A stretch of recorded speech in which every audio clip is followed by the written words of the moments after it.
Hi everyone, it's Niamh here and welcome to my art journey channel. Today we're going to be playing around with some collage and mark making over busy backgrounds. So I had a bit of an idea. I wanted to do a collage on this page. You can see I've got some collage images out the front or on the right hand side. What I didn't know is what I wanted to do in the background. And like Niamh, you know, it just got a little carried away.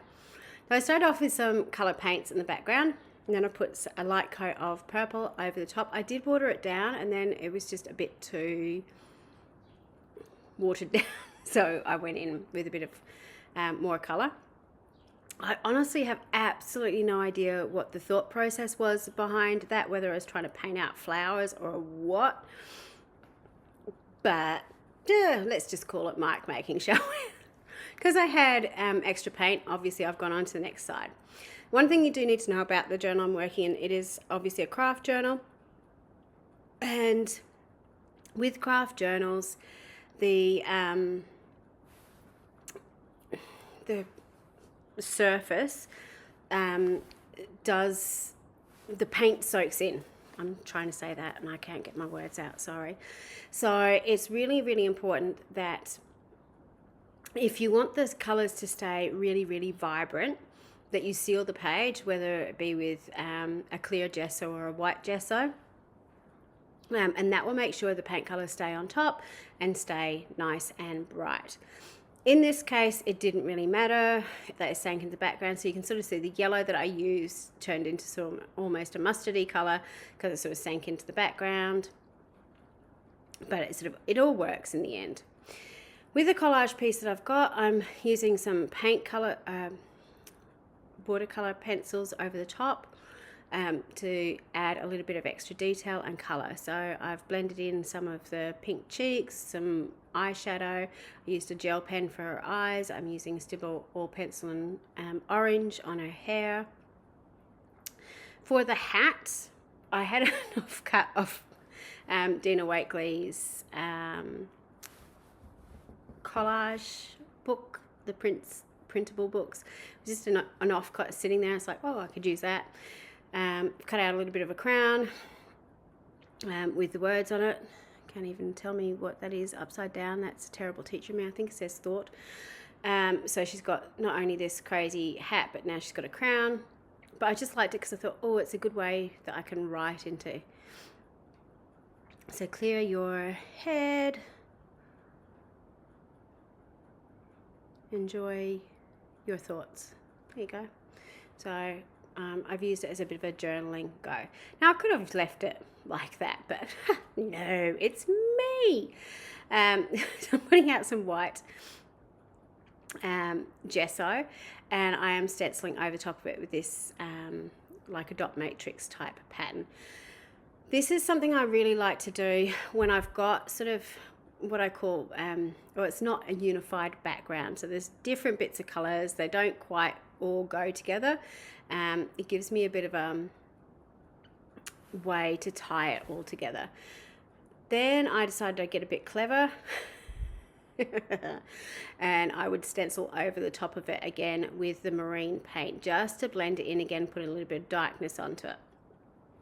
So what I tried to do, and it kind of worked, was where I'd stenciled the white on, I've kind of over stenciled some of the marine over the top, so you sort of get this a little bit of a drop shadow about it. Then around my collaged image, I have put a black Stabilo All Pencil just to give, again, a bit of a shadowy effect to show that she's in the foreground. So one thing I find when I'm doing sort of these mark makey type pages is that stenciling over image, putting a shadow on the image really, really helps to blend it all together, even with some really separate pieces. Just trying to find where my L is here. I decided for this that I would use Be Still, and I didn't stamp it out very well, so you know, stamping it straight onto a firm surface, not on top of your journal, is a good idea.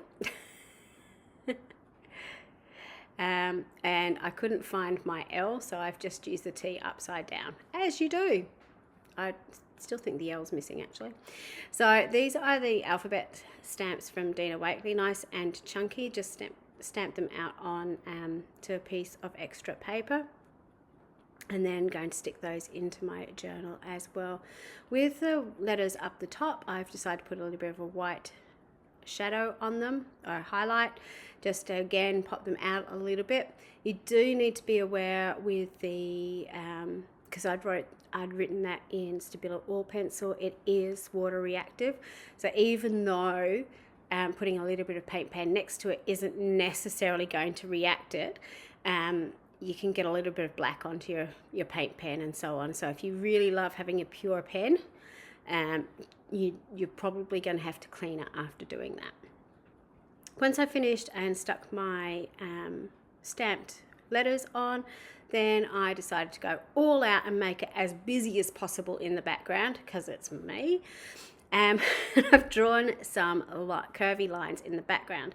Now this is the way I really like to journal on my pages, because even though the writing is readable, because you're sort of varying the size, it makes it look almost like a pattern over the top. So you can sort of see that going in with the white over the top. It's almost pattern-like, which is a great way to sort of kind of disguise your writing a little bit as you are working in your journal. And I'm just writing about, the process for me of journaling and getting there and being still and just going with the flow and getting into a bit of a flow state as I work. So you can see you've got now this beautiful collage image really popped out from the background. Lots of stuff happening around her, and thinking that we started on a blank page to begin with, a lot's changed in a little bit of time. To add to the patterny type background and the mark making background, I filled in all the open areas of the letters with my white paint pen. So you can see there I'm been and out and day. So that gives me a bit of a balance to the page. So lots and lots of fun using scraps, using leftovers, making marks, creating a really busy background, and giving a little bit of control to it at the end as well. Hope you have a go at this, or if you end up with a really busy background, hopefully that gives you some ideas of how to pull it back a little as well. Until next time, bye for now.